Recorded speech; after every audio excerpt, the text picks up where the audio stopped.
So having an autonomous agent do something without check and balances obviously is not going to work. If you have the right check and balances, then it shouldn't be that much of a problem.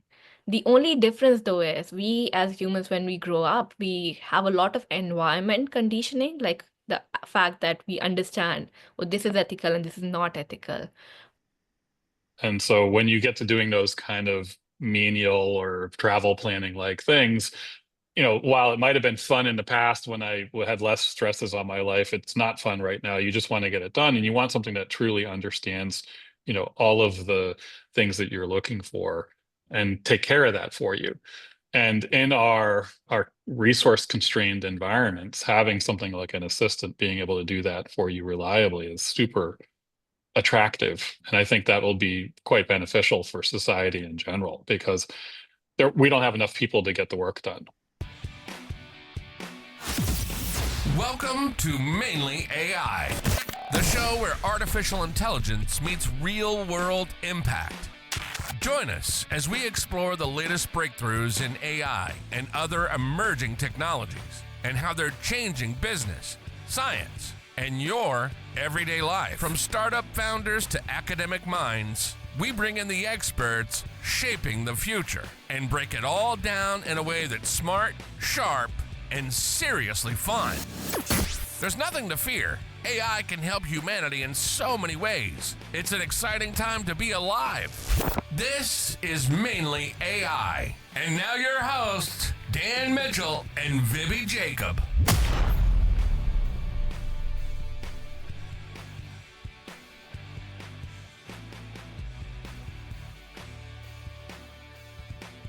Welcome to Mainly AI. I'm Dan Mitchell, and we're joined by my co-host, Viby Jacob. Today, we are going to talk about agentic AI. All right, so it's a really timely topic here. We're going to talk about what are the implications, where is it being applied, what does it mean for the future. First, we'll get into the definition. From there, we'll talk some real-world use cases. I personally want to talk some tech about some recent news on MCP and A2A, those three-letter acronyms and what those mean. We'll get into ethical considerations. We talked a little bit about, I sent you a link to a paper that suggests that maybe we shouldn't have completely autonomous systems. So have you weigh in on that. And with that, I'd like to welcome Neetu Pathak. She's CEO and co-founder of Skymel. And Drew Dimmick, CTO and co-founder of Prompt 360. Welcome. Thanks for having us. Yeah. So why don't we have you introduce yourselves? Neetu, why don't you go first? Yeah, so I'm Neetu Pathak, co-founder and CEO of Skymel. So what we're building is an orchestration agent. What that means today, so 3 or 4 years back, you had a static pipeline of what model to run because you trained it once or tweaked it once or twice a year. What we are doing is we are deciding in real time what the pipeline looks like to run your AI and deliver it in runtime. Okay, great. And Drew, tell us, a little bit about yourself. You had an interesting job right before you did this startup too, so can mention that, and then what you're building, what you're doing. Sure. So Drew Dimmick, I spent the last 6.5 years as chief architect of a large financial services company based in Toronto. And there I got to see kind of the beginning of what we started working on here at Prompt 360, which is an agentic approach to help IT organizations do research and respond to urgent matters like audit or cyber vulnerabilities by using an agentic approach to go pull data from lots of enterprise IT systems. Very cool. Very cool. So, Yeah, I love that. There's so many different use cases for it. And I think we're going to have listeners from all aspects of technology. Some people very technical and hands-on keyboard, other people who are really just trying to learn about AI in general. And there's all this buzz about agents and agentic. So I think where we start off, right, is kind of the general definition of agentic. If I were to average out everything I searched on the internet, everything that the LLMs tell me about agentic, it's autonomous AI systems that act independently in dynamic environments to achieve specific goals. Like that's a very academic definition of what it is and what it does. But like so when we think about agents, like what are some of the things, Viby, that we would think about in that case? I think the first one is that the goals within an agentic system are set by the human, right? So we need to sort of be mindful of that.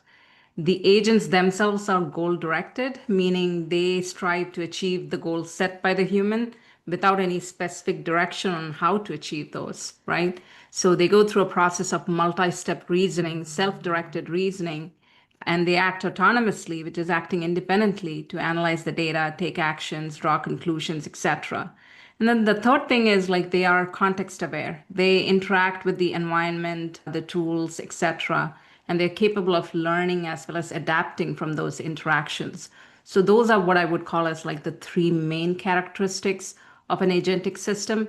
So they're just not responding to a prompt, but actively working towards the human directed goal through a multi-step process. You guys weigh in. Neetu, Drew, are So, we right here? Is this accurate? I mean, it is. So there are a lot of definition of agents. So what I did was just to kind of figure out what would be a 360-degree view of agents. I started looking through all the research papers. So one of the things people don't realize it, the term agent is not a new concept. It started coming up in machine learning research paper in 90s, but the concept actually started coming around 60s and 70s. Even if you look at, so there was a paper which was talking about BID, or it was BDI. So it was belief, desire, and influence. Yes, it was BDI. So that was like the first concept of what we see today. I recently wrote a guest article where I kind of combined 5 different actions that agent needs to do. So first is called perceive. That means you can see the environment you are in, and then reason. That means you can collect all the data and kind of make sense of it. What does it mean? What the intent is? And also understand anomalies and constraints. One of the things people don't talk about in agent is, oh, you have a goal, but you still have to work within a constraint. Like if I ask an agent, hey, can you book me a ticket from SF to India? Obviously I'll have some constraint in terms of money, stops. So people don't talk about that. Every agent has to work within a constraint. So that's important. The next is obviously plan. So now you have all the data, you have kind of your constraints, and you have your goal. Now you are coming up with different decisions of how you can reach there. And once you decide the right path, then you have to act on it. And once Hmm. you act, then you need to have an ability to monitor. Did you do it right or did you do it wrong? And if something went wrong, what went wrong? And you learn from it, and it's a feedback loop. So, and this is not my definition. I just read a lot of paper to kind of combine everything together. What would an agent look like? Sure, sure. Yeah. Drew, you got anything to add to that? Yes, actually, a great base definition, and I like your concept model, me too. We believe the same thing, or things. In addition, we really are stressing the memory, embedded knowledge that we learn as we're going through those processes, because that's where the real value starts to come in. For example, in our systems, we're spending a lot of time learning about topologies and IT subsystems. And we are remembering those so that when the next user comes along, you're able to harvest that data for additional queries, and that may be completely different intents, but need the same source data. So the long-term memory and then the embedded knowledge graphs that we're looking at doing here are a huge part of the delivery that makes up the agent that is our solution alone, which is kind of interesting. Almost everybody that's doing agent-based work are agents themselves to other agents, and you get this compounding effort going on, which is enormously powerful. And we haven't even seen the beginning of the potential there. Sure.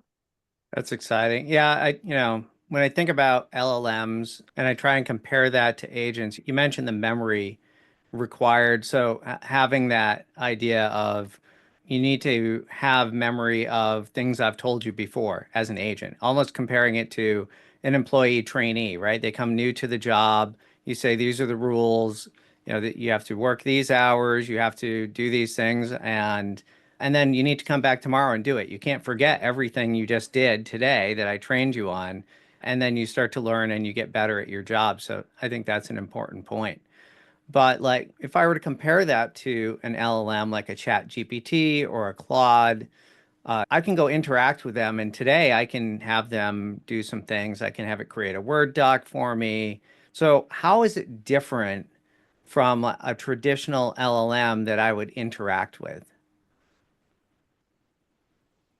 Well, I'll take that one. So for the use cases that we're looking at, there's a couple of constraints in the overall ecosystem that we're involved in. So any financial services or large IT organization is reticent to export their data and have it preserved in the context of any of the large language models. In fact, they actively try and prohibit that. So they want to take advantage of the training and the work that the large models have done, and then it may do some fine tuning and get a slice of that model to use internally, but they're not feeding that information back. And they see that as an information security risk, actually, and a data governance risk that needs to be really closely monitored. So that's kind of given us impetus to look at other ways for us to do that. And conveniently, the agentic approach with the memory facilities that we have inside of our system allows the customers to completely control all that memory information within their four walls, whether that be in a VPC on a cloud or on an on-prem system.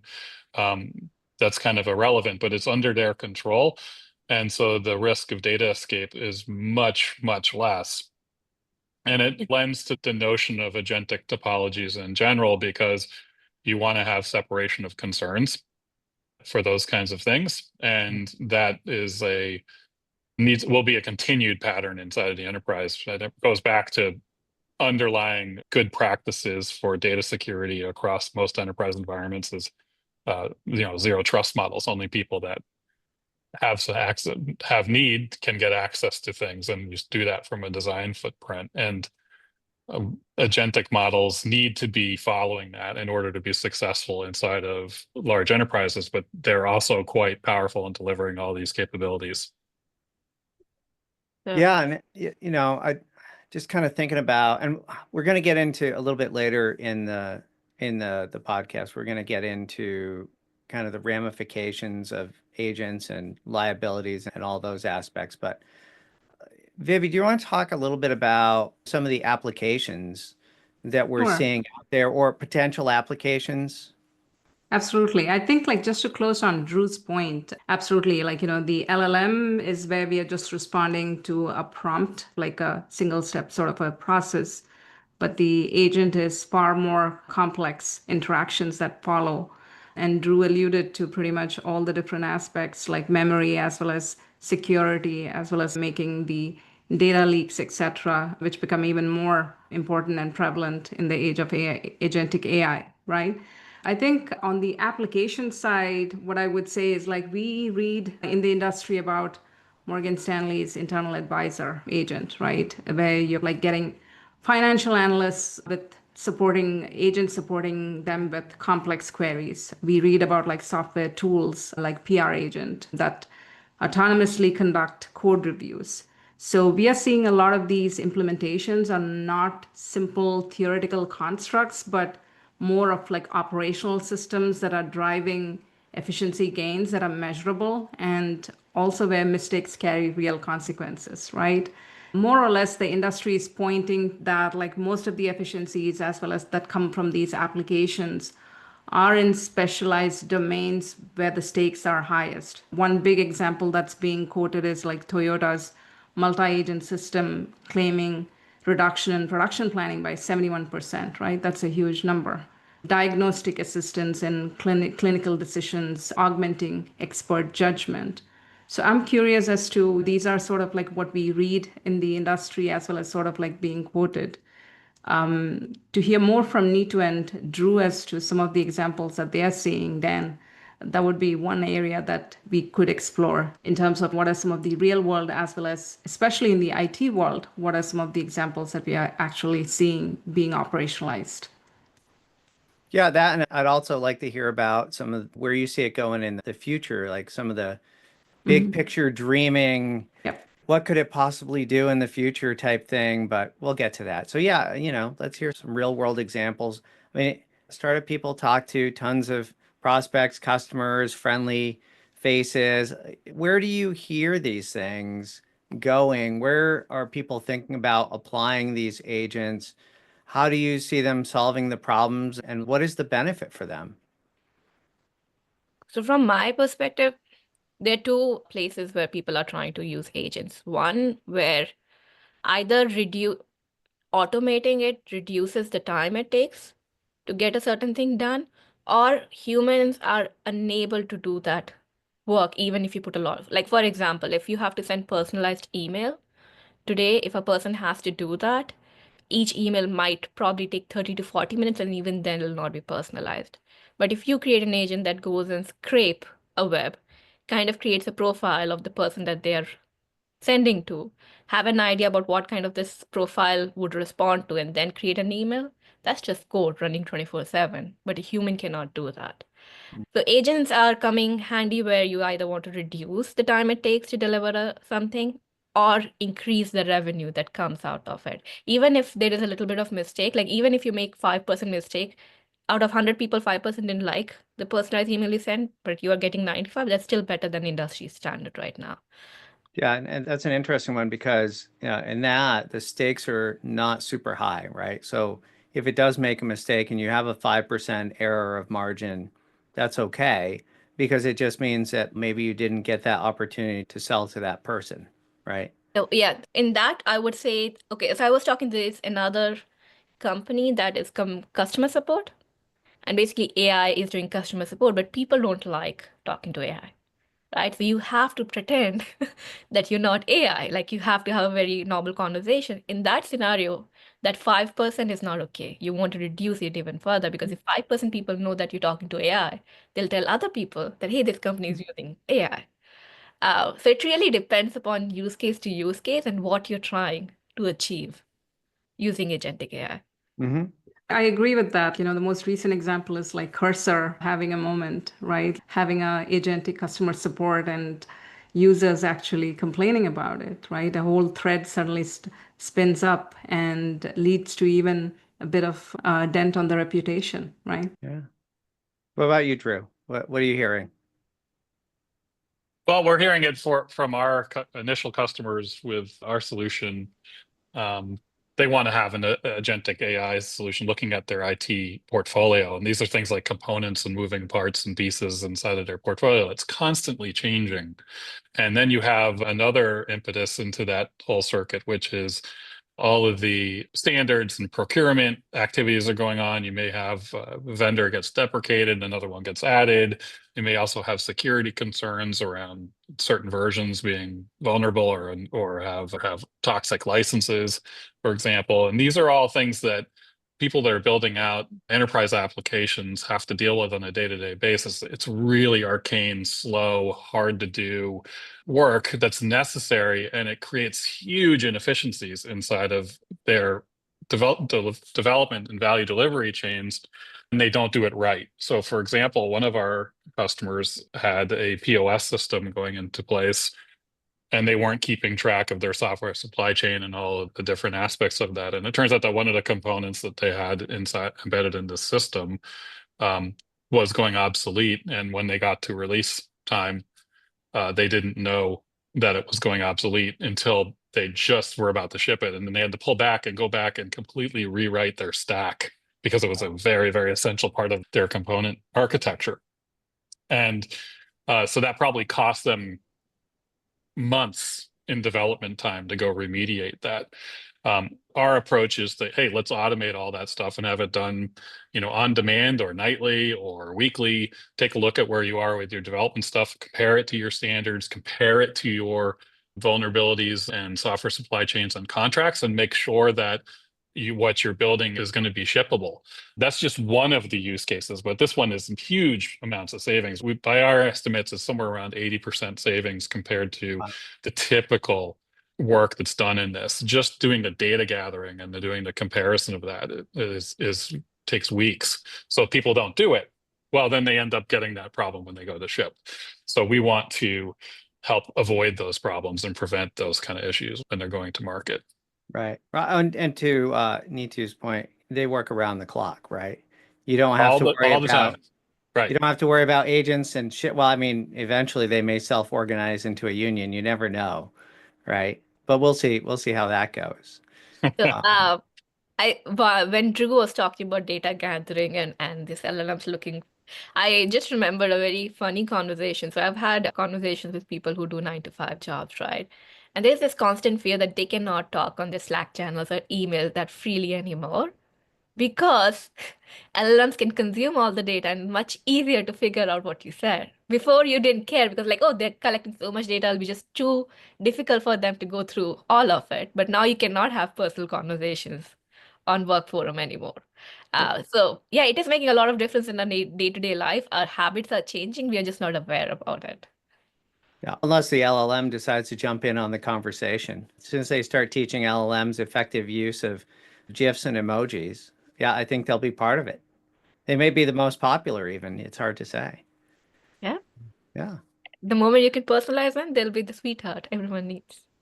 They're Yeah. already acting as a therapist for a lot of people. So Yeah, as long as they don't claim to be licensed like that one instance there, but yeah.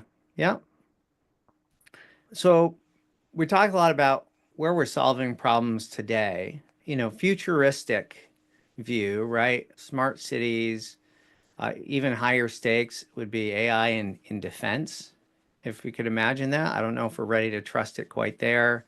Creative is still very, very controversial, I would say, because the argument, and mostly from the artists, is that, yeah, it can't come up with anything it hasn't already seen. And I would argue that neither can humans.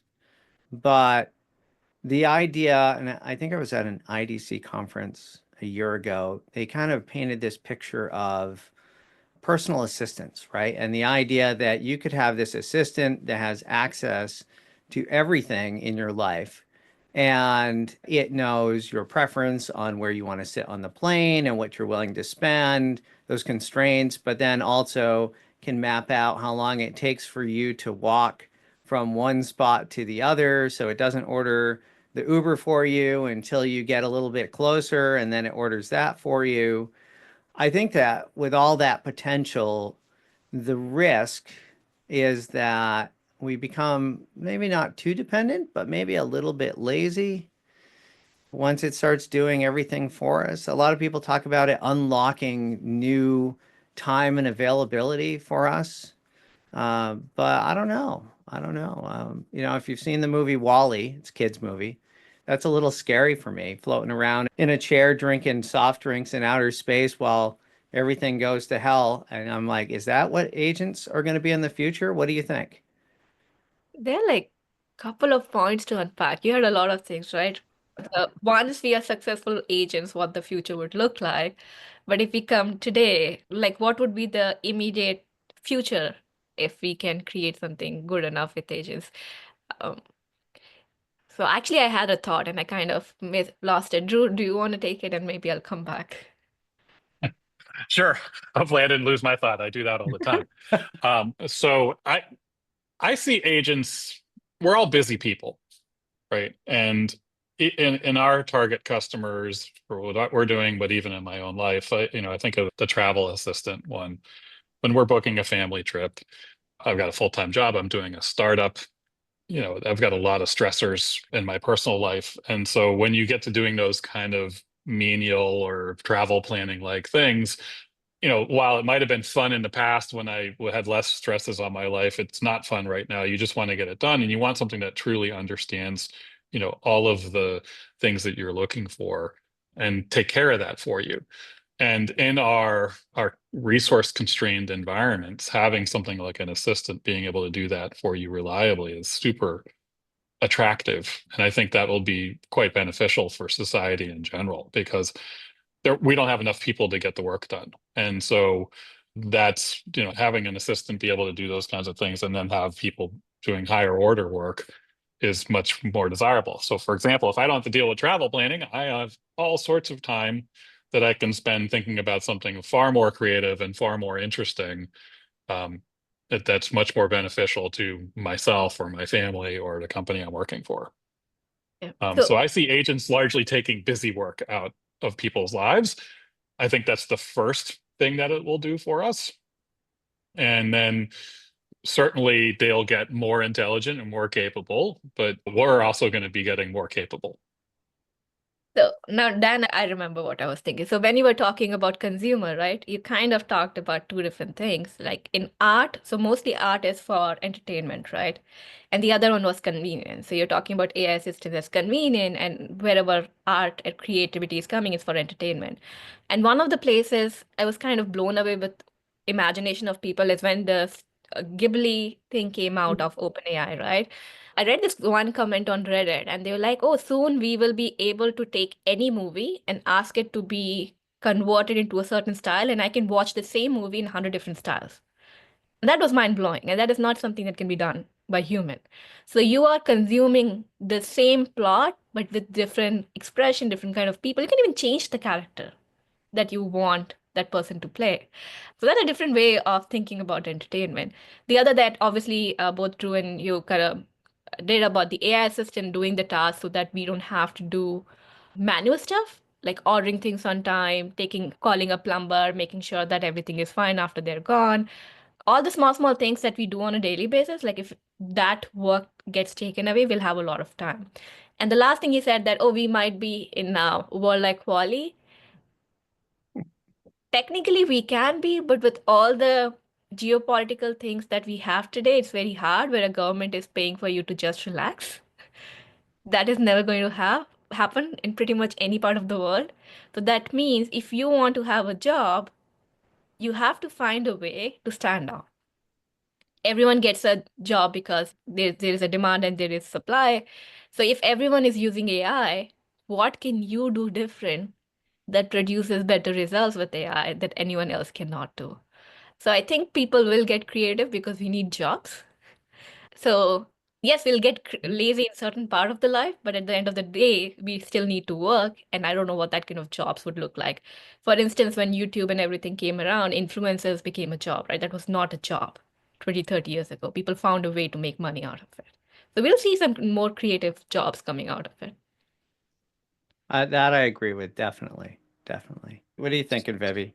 I think there have been plenty of innovations and inventions in the past that have taken time out from the system, right?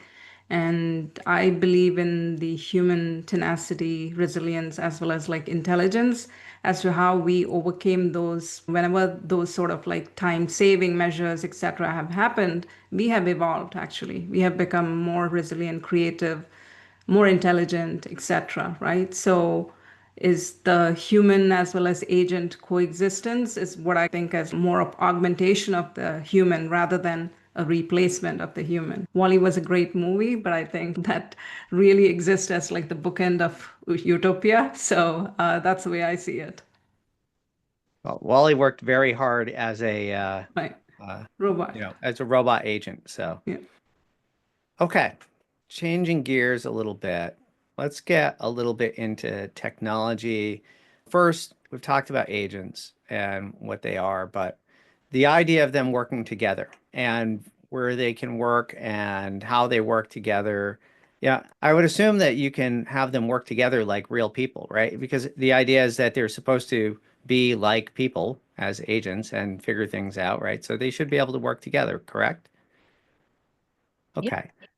So recently we saw a couple of announcements, and I think maybe everybody's on the same page that they need to work together. Anthropic released this concept of MCP, right? MCP came out. It doesn't mean everybody was all in it, but next thing you know, it's blowing up all over X. And then there's this massive proliferation of MCP servers. This guy, Ann Nuttall, his website, playbooks.com, he's got 3,900 servers in a directory on that website, right? So what's so great about MCP and what does it actually do for the agents? So it was a key enabler for us. We were actually building our own concept like MCP until MCP came along, and then all of a sudden we were like, yeah, sure, we're just going to pivot over to using that because it makes a lot of sense. And I would reference some work done by Octo Tools, which I think is under-recognized in the MCP success story, with the concept of tool cards in particular. And maybe it was somebody earlier than Octo Tools, but the first time I saw that was with our work with Octo. Having those tool cards available to you so that you can go get data from systems and then process that through LLM is actually, a key enabler for any sort of agentic solution, because without that context, you mentioned that earlier, Dan, and that's context to me is real data that's coming from real stuff, whether that be travel data or enterprise IT data or you name it, it's all real data about what's going on in the world. You can't really make an agentic solution successful. So MCP unlocks that kind of real data and context for us. It is interesting because now it gives us a standard way of interfacing with other autonomous agents. So MCP is all about getting data and interacting with the data. MCP or A2A is really more about how do I interact with other agents. And this is also work that we had in our roadmap that we wanted to get into because we see our system itself as going to be an agent to others. We'll be like the subservient chicken. That's fine. A lot of vendors don't want to be that, but new modern vendors will absolutely want to be consumed by others as agents. And so we're off to doing our work independently and autonomously. You set us up to do all that work, and then we can feed and interact with other agents who may benefit from our work. That's a fantastic scalable approach to designing modern systems. So I think A2A is a welcome entry here because it's taking a lot of bespoke work that a lot of people were doing independent of one another and making it standardized. So your point is it's not so much as to MCP or not to MCP. MCP and A2A are complementary. MCP allows you to connect to the content repositories, dev environments, etc., and A2A stitches the multiple different agents together to form more of a multi-agent. So the two coexist in harmony. Okay. So I'm making an agent that's really good at doing X. You're making an agent that's really good at doing Y. And another person's making another agent that might want to need X and Y and add them together or cross multiply and divide, whatever. Right. And that's, we can't predict what that's going to look like. And that's actually what we're unlocking. So this is a fantastic architectural approach to unlocking enormous value by letting these autonomous systems do the things that they're really good at. And it's going to require vendors to get on board. Unfortunately, a lot of the legacy vendors don't want to get into the A2A thing because of the threat to their platform models and bringing people onto their platforms and trying to entrap or encase their data in moats. There's going to be resistance in the legacy to their detriment, by the way, because they'll end up getting surpassed by modern entrants. So within the MCP, would you say like the security, other constraints that you mentioned earlier, right? Are those managed or contained by the enterprise is there any support from MCP or from A2A, or is it like the enterprise that's that's putting together these agents are solely responsible for all the security, data leak, etc.? Security is always a shared concern, especially in the enterprise. Everybody is responsible for security, to the call center agent all the way up to the CEO and the C-suite. That's the way good security practices happen. When you're deploying assistants, it's no different, right? So whether you had a human assistant or an AI assistant, they need to be handling data appropriately. Our approach, MCP it's a new solution. It's not unexpected to see novel attacks and novel approaches to using it to do nefarious things or potentially nefarious things. There's potentially some design improvements that could be done there. I've been particularly concerned that the observability and auditability of what an agent or an MCP connection is doing is a critical concern for the enterprise. They need to know what these things are up to for audit and compliance purposes, as well as security purposes. And then the identity and control and access controls needs to be addressed. We have a very simple approach in concept there, because our MCP approach is that a user who's having the agent do work for them doesn't get access to data they wouldn't have access if they went directly to the system. So we're not trying to create an overlay, additional privileged access management layer. We're using the existing privileged access management layer that's in the underlying data source to do that for us. And that's a good lightweight concept that makes MCP a lot simpler to implement. But other MCP approaches are trying to implement an entire privileged access authorization layer inside of the MCP server itself, which is going to be duplicative of what all of these data sources already have, and going to create holes and gaps in coverage and unintended consequences there. So I think we've got some architectural work to do. We've got to go back to the gym to make that more mature.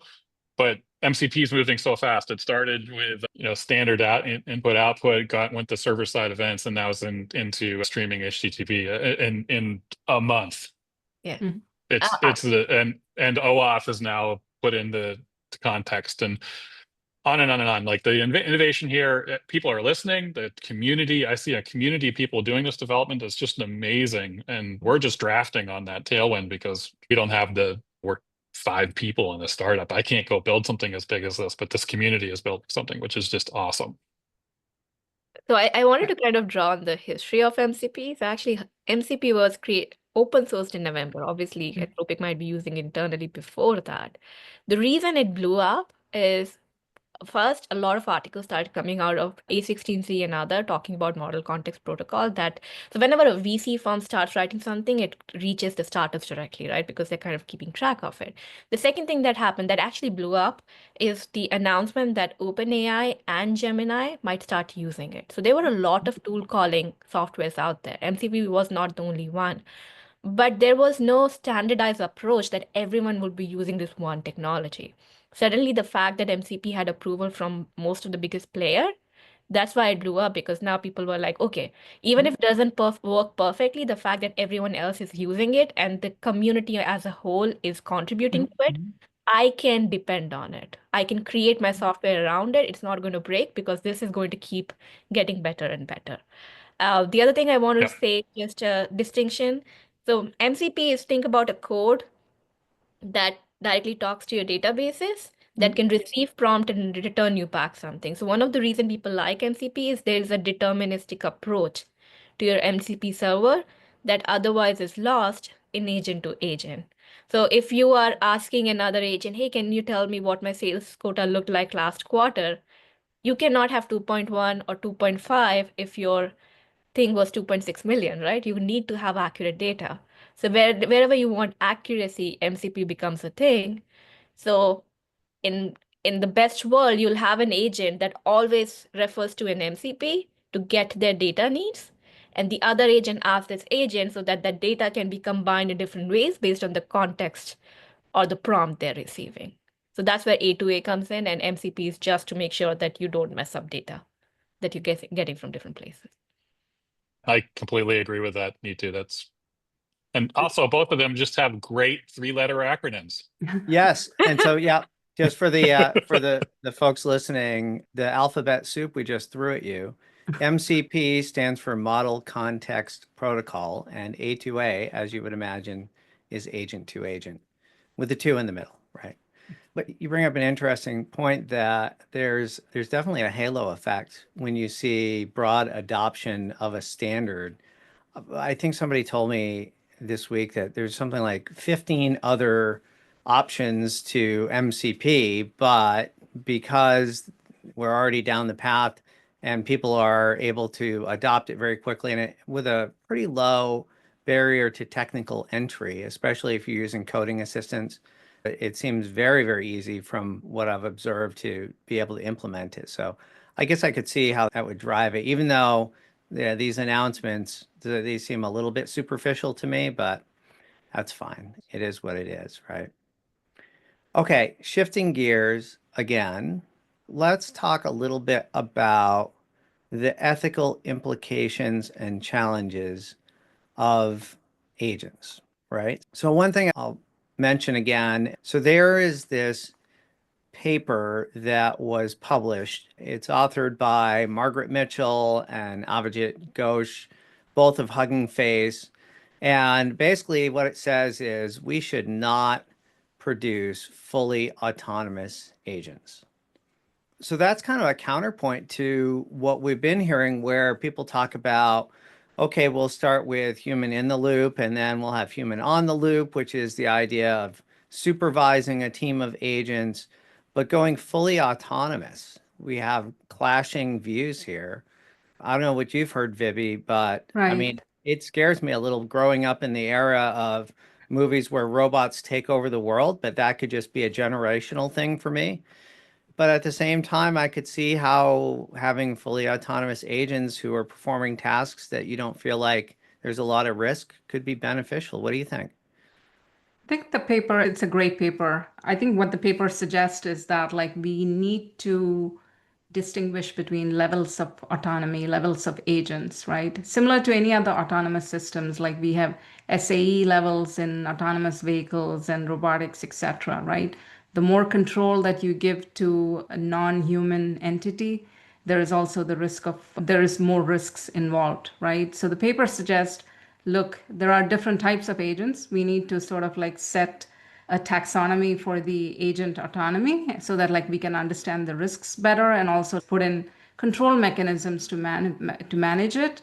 And also like how do we verify some of the safety related aspects, right?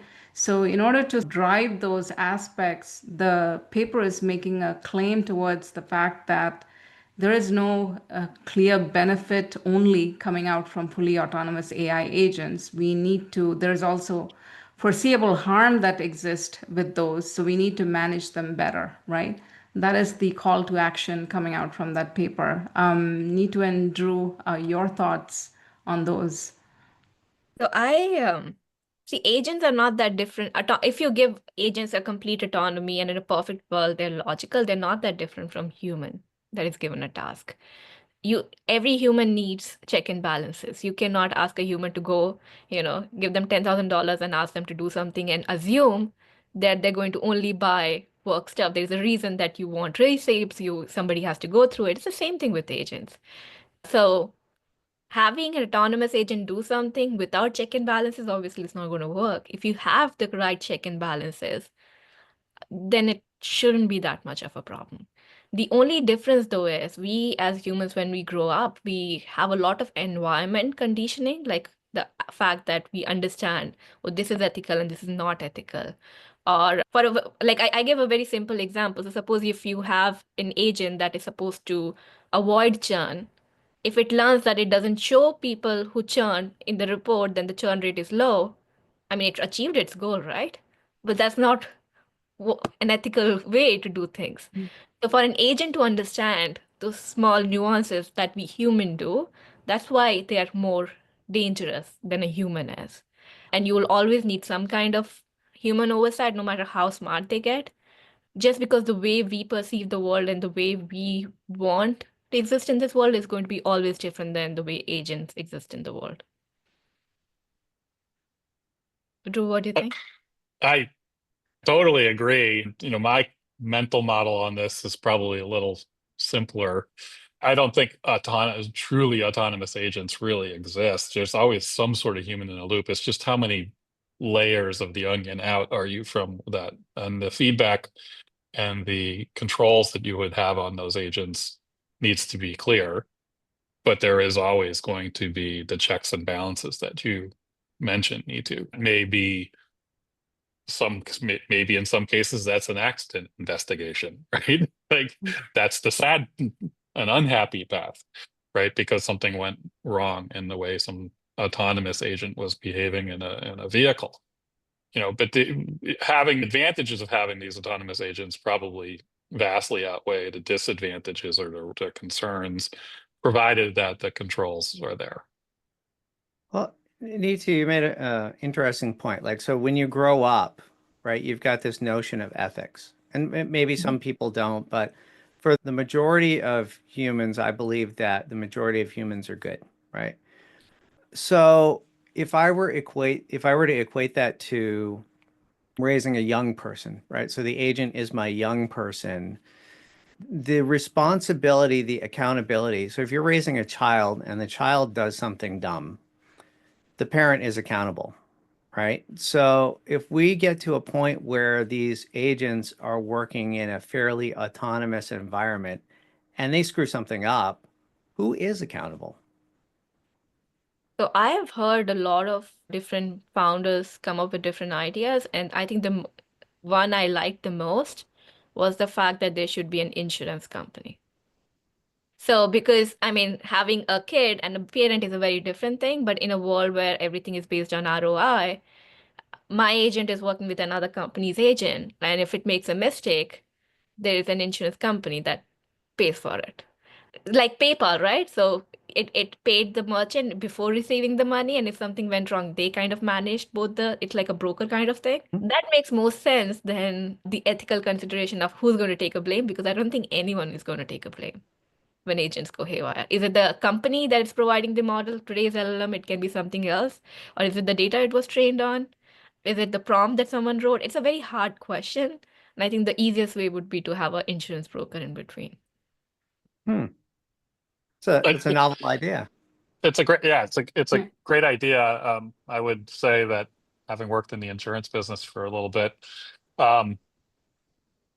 there will always be lawyers underneath it trying to assign the liabilities to the various piece parts, and that's the foundation of our legal system and the accountabilities that it builds. So I would expect that these are considerations that need to be put into place, and we should be conscious of the potential risks. And that's so our opinion as we're building out this thing is we're providing soft output reports and insights into enterprise data.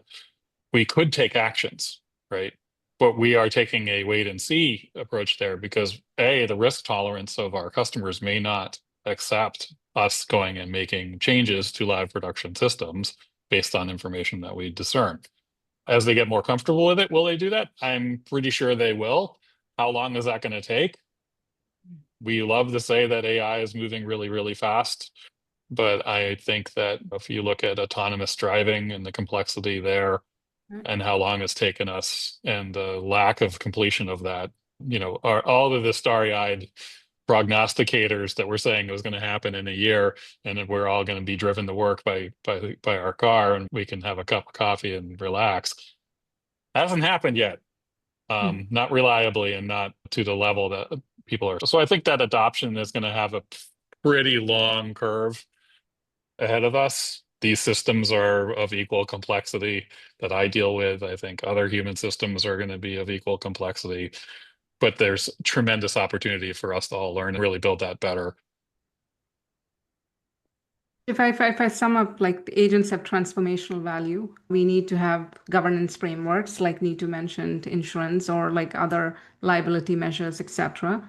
Have the proper organizational, operational culture and frameworks in place, and then also tailor the business problems that are amenable to the risk posture for an agent-based approach, like you mentioned, Drew, based on the risk profile or the appetite that they have currently, right? And then evolve over time depending on how technology as well as frameworks evolve. That's the gist that I'm hearing in terms of like, let's not get bogged down by the, all the risks, etc. Let's look at what's possible and let's kind of like move with optimism. No matter what happens or what we might think we want to happen with agents and liability, everything is going to be figured out at that first court case where the agent ends up in court and it's trying to defend itself through an LLM conversation. It may hallucinate in there, even though it's under oath. It's hard to say. But I think that whatever happens there, that's going to set precedent, and then we'll just all have to follow suit anyway. The one thing that Dan, so the fact that when humans say something that's incorrect, either they're ignorant or they're lying. But LLM is always hallucinating. So it That's can right. use strategy That's or right. lie. That's right. In fact, the LLM will have to swear on perplexity that Yes. that it is speaking the truth and nothing but the truth. So verified in perplexity. Even perplexity hallucinate though. Right. Yeah, it's true. It does. It does. I've seen it. And you'll get a different answer tomorrow. So That's true. So where do we want to go from here, Vivi? What's next? Like we got a little bit of time left with these folks. Mhm. The future, what do you think?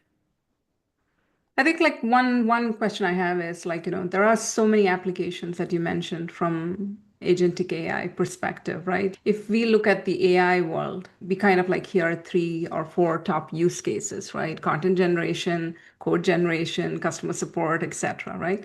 Within agentic AI, do you see anything that's sort of like popping up, like, top three, five, your top three, five, where you think the most common agentic AI applications would be?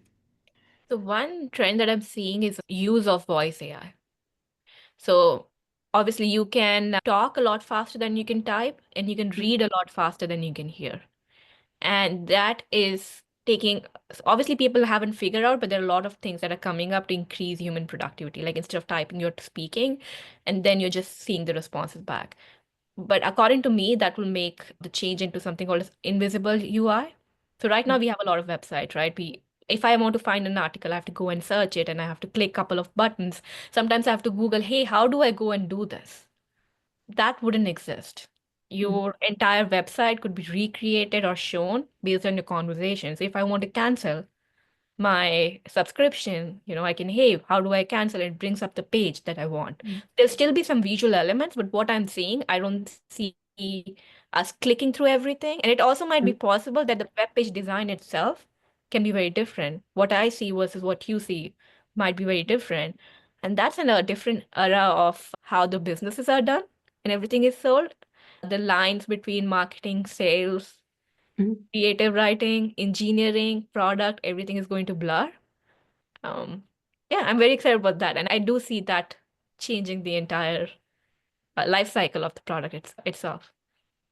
Very interesting. Drew, your thoughts?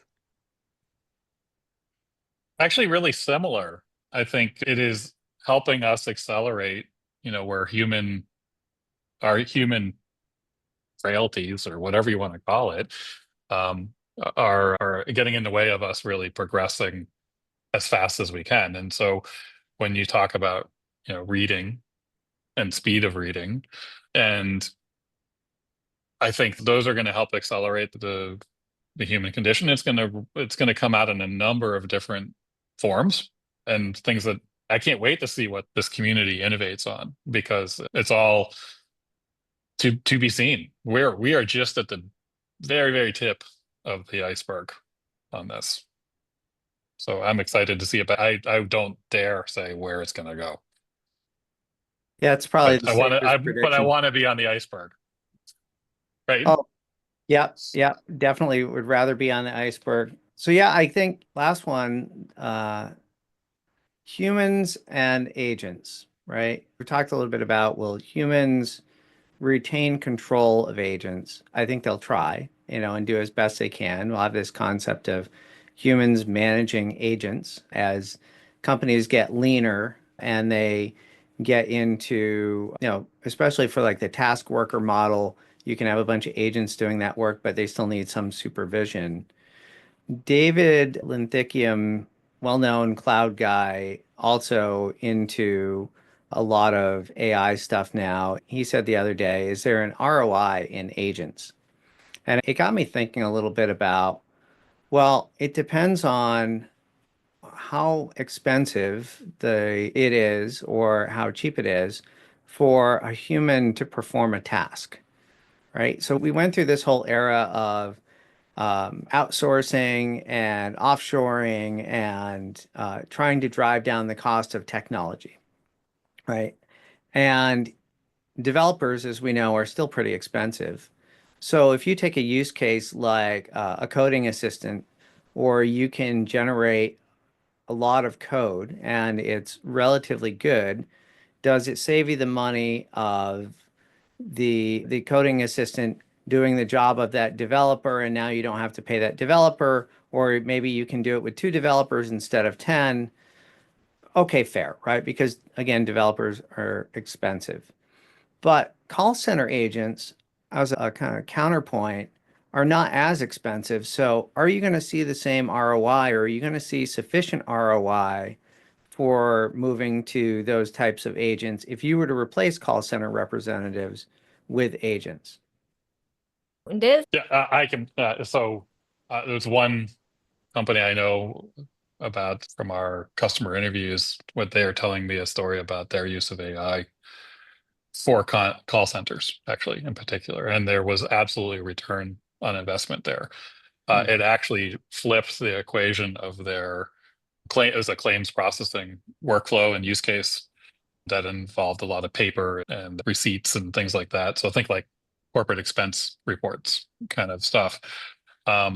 They flipped the ratio from 95% manual handling of those things to 95% automated by using an AI design system that is essentially an agentic AI system. What's the human implication there, right? You have contact centers and people doing paperwork, task work that are high turnover, at least. They turned over people every 4 months on average. You can't keep people in these jobs, so they're able to do the work. Then they might have needed 100 people, and now they need 10, right? So while they flip the ratio, they are able to do it with 10 people. Those 10 people are making a little more money because they're actually doing higher value work and handling the true escalations better and more aggressively. So meanwhile, the customer experience is going up and to the right. So ROI is a really interesting thing, right? And it actually comes back to most enterprises, that's where I'm working in, don't really do full bore TCO analysis that would drive their ROI setups. And they tend to be cherry picking in a lot of cases, and it becomes political. And so I would say, yes, for sure, there are use cases that have ROI. Absolutely. Money back guarantee. so Is it universal? No. So Dan, I'll take it more from a psychology perspective. Even now, if you see, there are certain use cases where people don't want to talk to other human in contact center. If I have to see my bill, I would rather log in than call in phone, right? And even if I'm calling a phone, I'll probably select one to hear my bill. I wouldn't want to talk to a person. The reason I want to talk to a person is because whatever constrained choices they have for me, first I have to listen through all the press one for this, press two for this, and it might not even I might go through all that thing and find out that they don't have answer to what I'm looking for. And that's when I want to go to human because I feel it's going to be faster. Or they might have certain information that the computerized version is not going to have. So if you can flip that script, like if that when I'm calling, someone can give me all the answers that I need and it's accurate, we are becoming as humans, we are actually becoming more introvert. We don't want to talk to other person. People don't take calls, people like messaging. So we will prefer not to talk to human unless we feel like the humans have certain information. For instance, okay, if there is something got just launched, there is a good chance that the people in customer support doesn't know about that product as much yet or the bugs as much yet. So the agent can do that much better because it's just, they get the data and they have all the recent knowledge. Human people need to be trained for it. But if I feel like, oh, something really bad is happening in the company and I really need to understand from a human, get some kind of inclination what might be happening, I will probably call a customer agent because they might know if there is something down or they might know from other conversation what might be happening. So they can create assumptions that software systems cannot. So yeah, I mean, there'll be a huge ROI just to switch away for whatever questions we don't actually need to talk to a human, everything else can be So automated. you're talking customer satisfaction, which drives ROI because it's customer retention, Yes. right, it's efficiency, people are happier overall, will recommend your company. Yeah, Yep. I could see that. Well, and there's really strong evidence, Dan, going back into the 90s when I was helping with contact center and tech support stuff. Customers back then didn't want to talk to people. They actually would rather have read I'm dating myself, but they would rather go into a bulletin board system and see a tech note, right? To see how to solve. They want to self-solve, they don't want to interact with other people because they're trying to move at speed. And talking to a human means you're sitting in an on-hold queue, you're wasting time. You have to get them up to speed on what's going on. A half hour later, you're still not getting an answer that you want. And you can do a lot of stuff in self-service. It is better in general for the customer. And that overall ROI, which to me is related to TCO, becomes much higher. Totally agree, Neetu. And the psychology hasn't changed. I don't think it's actually changed as much as you're asserting. That would be the only place I would push back a little bit, is I think this has been human behavior for a long time. Yeah, it Thank could be you. a little bit generational. It could be a side effect of COVID and COVID kid. It could be a few different things. But no, I mean, just to share a quick anecdote with you. So the other day I needed to call the pharmacy about a prescription refill that they had the prescription on file. And every other time that I've called, the automated system hasn't been able to help me, right? Because it has no idea that this is on file. It doesn't understand that concept. So they had introduced at this pharmacy the notion of, oh, well, if you can't be helped, you can leave a message. So you don't have to talk to a person. You can leave a message and it will forward that message to the pharmacist. And then you can choose to get a call back or not if they're able to solve your problem entirely. But what happened this last time when I called was something different. So in the past, I had sent the voice message and then I got a text saying, oh, your prescription's being filled, no problem. This time, it sent me back a summary of the message that I left. So that meant that at some point, some system summarized what that was and passed that along to me and presumably passed it along to the pharmacist. So we're seeing little iterative improvements in these systems where there's this interpretation of the communication you're trying to send forward. And so that was kind of a nice feature that, yeah, to that point, it did make me want to keep going with that pharmacy because it got a little bit easier. Well, we've taken up a lot of your time, which we really appreciate here. I think that we'll probably wrap up. Today we talked about agentic AI, we talked about its applications, ethical concerns, what is it going to look like in the future? Any kind of parting thoughts before we wrap up? I'm looking at Neetu. So I think underlying psychology here is really interesting to unpack that. I think we look at the underlying human motivations here and why agents are attractive. And then, Dan, your example to me is really important. An improperly or implemented agent like what you interacted with your pharmacy, and I think I know what the pharmacy is, it's horrible. It drives people away and it makes people sour on automation. So I think that this approach with agentic AI to do tasks like that, because they're embedded with so much knowledge and ability and context, unlike any system, an IVR system that's ever existed on the planet, customer experiences will be much higher. And I think the tolerance for interaction with agents will go up higher because the experiences will be better.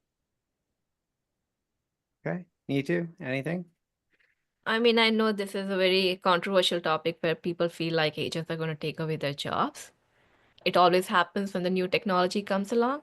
But the thing is, these concerns will be there till we start seeing new jobs that are getting created when these agents are taking away jobs and will ease the situation. So there's always this in between time where you don't know the new jobs are coming and you're losing the existing ones. So yeah, I mean, I don't know what kind of jobs will come in future. It'll be very interesting to see. Probably working with agents when it hallucinates or oversighting agents. I don't know.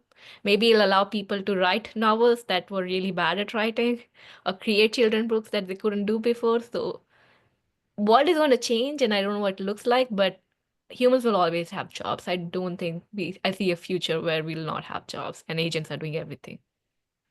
It's great insight. Viby, why don't you wrap us up?